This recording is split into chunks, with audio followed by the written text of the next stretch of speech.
অনেকবার স্বাগতম। তো আজকে আমি খুবই সুন্দর একটি ফুলকারি ডিজাইনের সালোয়ারের কাজ আপনাদের সাথে শেয়ার করতে চলে আসলাম। তো খুবই সুন্দর ছিল এই সালোয়ারের কাজটি। আর এই সালোয়ারের ড্রয়িং ভিডিও কিন্তু অলরেডি আমার চ্যানেলে দেওয়া আছে। আপনারা চাইলে আমার চ্যানেলে গিয়ে দেখে নিতে পারেন, অথবা আমি ডেসক্রিপশন বক্সে এটার লিংক দিয়ে দেবো ড্রয়িং ভিডিও। আপনারা চাইলে ডেসক্রিপশন বক্সেও গিয়ে দেখে নিতে পারেন। আর এই যে দেখুন, আমি প্রথমে ড্রয়িংটা করে নিয়েছি।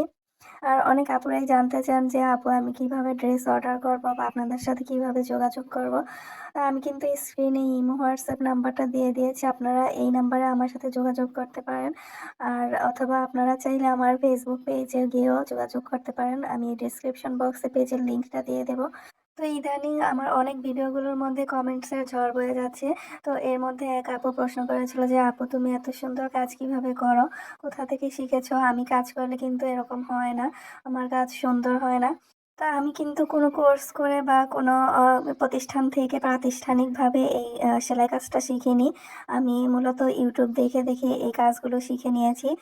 ইউটিউব হচ্ছে সবচেয়ে বড় একটি প্ল্যাটফর্ম, যেখানে আপনি সবকিছু শিখতে পারবেন, জ্ঞান অর্জন করতে পারবেন। আপনি দেশি বিদেশি সকল ধরনের কিন্তু সেলাই এই ইউটিউব প্ল্যাটফর্মের মাধ্যমে পেয়ে যাবেন, সার্চ করলেই খুব সহজে। তো সেক্ষেত্রে আপনাকে অবশ্যই কিন্তু কাজের আগ্রহটা প্রথমেই থাকতে হবে। কাজের আগ্রহ না থাকলে কিন্তু আপনি কোনো কাজই শিখতে পারবেন না। তো অবশ্যই আপনাকে ৩ টি বিষয় খেয়াল রেখে কিন্তু কাজটা শিখানোর সময় এগিয়ে যেতে হবে। অবশ্যই কাজের আগ্রহ, চেষ্টা এবং ধৈর্য সহকারে আপনাকে শুরু থেকেই এগিয়ে যেতে হবে।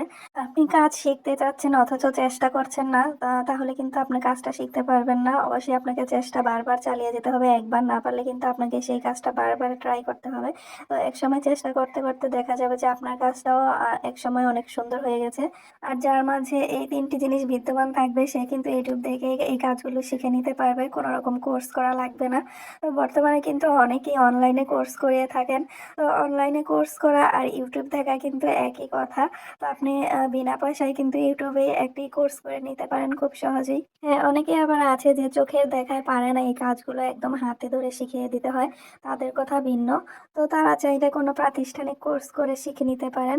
অথবা এখন কিন্তু অনেক আপুরাই অনলাইনে বিজনেস করে থাকেন। তো সে আপুরা কিন্তু একসময় বিজনেস করতে করতে যখন নাকি তাদের পেজটা একটু হালকা গ্রোথ দিকে আসে, তখন কিন্তু তারা কর্মী নিয়োগ দেয় অল্প অল্প করে। তো সেক্ষেত্রে কিন্তু সেই কর্মীদেরকে তারা নিজেরাই কাজ শিখিয়ে তারপরে কাজগুলো দিয়ে থাকেন। যেমনটা আমি করেছি, আমার কিন্তু কাছেই এক আপু ছিল, তো সেই আপুকে আমি শিখিয়ে আমার কাজগুলো দিয়ে থাকি। তো এরকম আপনারা আশেপাশে কিন্তু খোঁজ নিলে অনেক আপুদের কাছেও কাজগুলো শিখে নিতে পারেন খুব সহজভাবেই। তো আপনাদের সাথে কথা বলতে বলতে কিন্তু আমি অনেকটাই সেলাই করে নিয়েছি। তো আমার ভিডিওগুলো যারা সবসময় দেখেন তারা কিন্তু এই সেলাইগুলোর সাথে আগেই পরিচিত হয়ে আছেন। তারপরেও আমি বলে দিচ্ছি। ১ম এ আমি যে সেলাইটা করে নিয়েছিলাম পাতার ক্ষেত্রে, আমি সেতো জলপাই কালার সুতাটা দিয়ে পাতার মধ্যে আমি ফিশবোন স্টিচ সেলাইটা দিয়ে করে নিয়েছি। তো এখানে কিন্তু আমি ১ম এ সব পাতা এবং ডালের কাজগুলো করে শেষ করে নিয়েছি। তো সেলাইয়ের ক্ষেত্রে কিন্তু আপনারা এই ছোট টিপসটা ফলো করে নিতে পারেন। আপনারা ১ম এই কিন্তু পাতার কাজগুলো শেষ করে নিতে পারেন, অথবা যেই এক কালারের ফুলের কাজগুলো আছে সবগুলো ফুলের কাজও ১ম এ শেষ করে নিতে পারেন। এক্ষেত্রে কিন্তু আপনার কাজটা করতে একটু ঝামেলা কম হবে এবং কাজটাও কিন্তু অনেক তাড়াতাড়ি শেষ হয়ে যায়। তো দেখুন, এখানে আমি পাতাগুলো সেলাই করার পরে এই ফুলের কাজটাও করে নিয়েছি। আর এই ফুলটা কিন্তু আমি শার্টিন ভরাট সেলাই দিয়ে সেলাই করে নিচ্ছি। তো এই ফুলের কাজটা আমি মিষ্টি গোলাপি কালারের সুতাটা দিয়ে সেলাই করে নিয়েছি। আর এই ডিজাইনের মধ্যে কিন্তু আমি ফুলের কালারগুলো মাল্টি কালার রেখেছি আর পাতাগুলো কিন্তু সব এক কালার রেখেছি। তো এক আপু কমেন্ট করেছিল যে আপু ফুলকারি ওনার মধ্যে কয়টি কালার সুতা দিয়ে কাজ করলে সুন্দর লাগবে। তো আমি কিন্তু কমেন্টের মাধ্যমে চেষ্টা করেছি আপুটি রিপ্লাই দেওয়ার জন্য। তারপরে কিন্তু আপুটা অনেকবার কমেন্ট করে গিয়েছেন। তো ফুলকারি ওনার মধ্যে কিন্তু আপনারা চাইলে এক কালার সুতা দিয়েও করে নিতে পারেন, যেমন ফুল এবং পাতাগুলো সবগুলো কিন্তু এক কালার সুতা দিয়েও কাজ করলে খুবই সুন্দর লাগে। আবার পাতার কাজটা এক কালার রেখে আপনি ফুলের কাজগুলো কিন্তু মাল্টি কালার করে নিতে পারেন, যেমনটা আমি এই সালোয়ারের ক্ষেত্রে করেছি। ৪-৫টা কালার দিয়ে কিন্তু আমি ফুলের কাজটা করে নিয়েছি।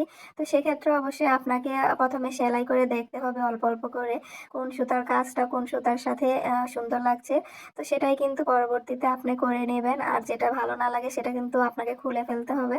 তো আমরা কিন্তু এভাবেই করে থাকি, যেই কয়েকটা সুতা দিয়ে কাজ করার পরে যেটা ভালো লাগে সেটাই কিন্তু রাখি, আর যেটা ভালো না লাগে সেটা কিন্তু খুলে ফেলি। তো অনেকে মনে করে যে সেলাইটা ডিজাইনটা উঠালাম, সেলাই করে নিলাম, তারপরে কিন্তু হয়ে গেল। অতটাও কিন্তু সহজ না। কালার ম্যাচিং এরও কিন্তু একটা ব্যাপার আছে। তো একটা সাধারণ সেলাই কাজ কিন্তু সুতার কালারের জন্য সুন্দরভাবে ফুটে ওঠে। তো সেদিকটা আপনাদের অবশ্যই খেয়াল রেখে কাজটা করে নিতে হবে। তো এই ভিডিওর মাধ্যমে আপনাদেরকে আমি কতটা বোঝাতে পেরেছি জানি না। তো আপনারা যদি আমার এই ভিডিওর মাধ্যমে একটু হলেও উপকৃত হয়ে থাকেন, তাহলে আমার এই ভিডিওর মধ্যে লাইক এবং শেয়ার করে দিবেন প্লিজ। তো আমার এই ভিডিওগুলো কিন্তু বেশিরভাগই নন সাবস্ক্রাইবাররাই দেখেন। তো যারা এখনো সাবস্ক্রাইব করেন না, তাদের কাছে অনুরোধ রইল আমার চ্যানেলটিকে সাবস্ক্রাইব করে পাশে থাকা বেল আইকনটিতে ক্লিক করে রাখার জন্য। এতে করে যখনই আমি নতুন কোনো ভিডিও আপলোড দিব, সঙ্গে সঙ্গে কিন্তু আপনারা সেটা নোটিফিকেশন পেয়ে যাবেন।